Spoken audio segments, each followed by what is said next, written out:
of you ladies that I made the analogy. It wasn't. It was another lady that I'm teaching right now. You take some dirty water, you take some clean water. If you pour the clean water into dirty water, you just made the clean water dirty. Because you can't fill a dirty vessel with cleanness.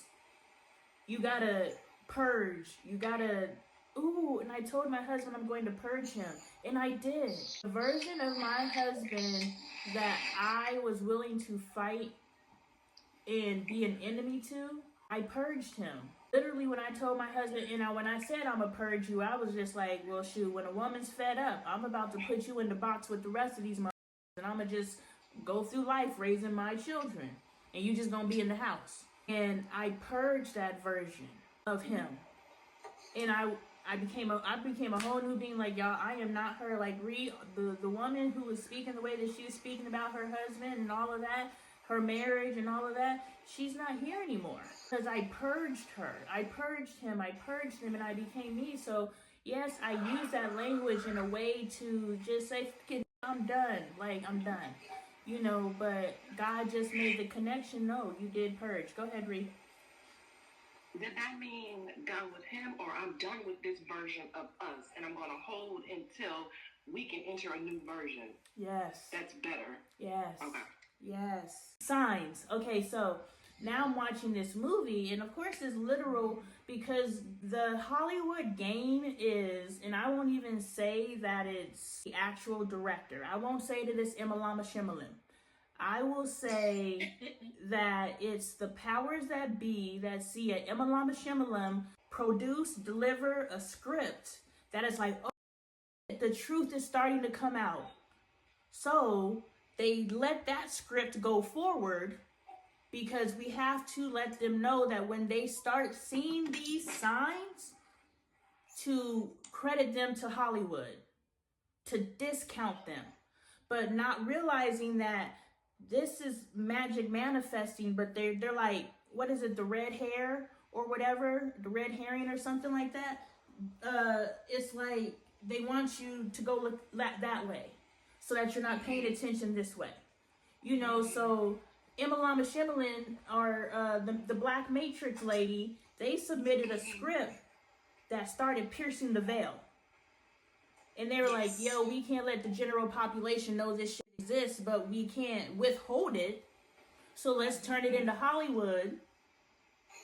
And now when they do start experiencing these things and start piercing through the veil, they'll have disbelief because I first saw it in Hollywood. Wait, that's the person who does those YouTube channels? He just said, is that the person that does those YouTube channels? And those live, the little live things? Yes, that's her. That's my friend Lonnie. That's me. See, my family knows. Yes. We watching YouTube on the big screen up in here. And you have to understand that allowing my videos to play out loud in your home is subjecting your entire family to what I'm saying. So if it's working for you, it's going to work for them too. Not only are you mimicking, right? You're picking up what I'm putting down. You're like, it worked for her. I'm going to see how I can work it for me. So not only are you mimicking, but while you're mimicking, you go past the mimic space and now you become it. Now, the seed was already planted when they heard it from me. Our kids and our husbands don't listen to us, but they'll listen to someone else. So when you're listening to LoneeAppleton and you're listening to me so other people can hear, understand those people who can hear, the seed was just planted for you. Now, as you mimic me, and they're like, stop trying to be like Lonnie, you know, but what they don't know is you're trying to become your version of Lonnie. And then when it finally sets in and you're like, oh, okay, now I know how to use it. And you hit them with your version and the seed was already planted and you've been slowly trying to get it to germinate. I don't know the language, but grow the dang seed. Boom, as soon as you figure out how to use it, seed meets water.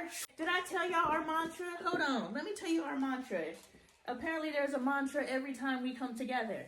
And it is, how can you take today for granted?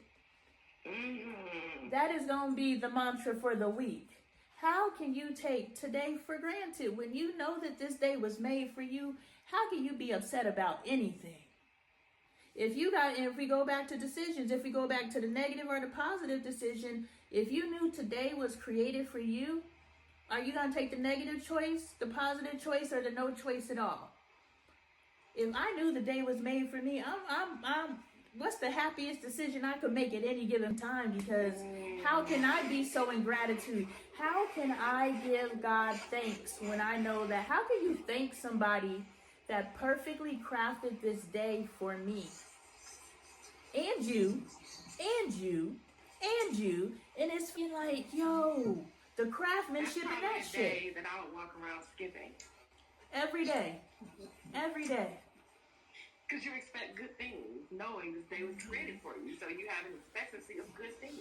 One action affects another action, affects another action. Like, this is big. What we just discovered on this call tonight is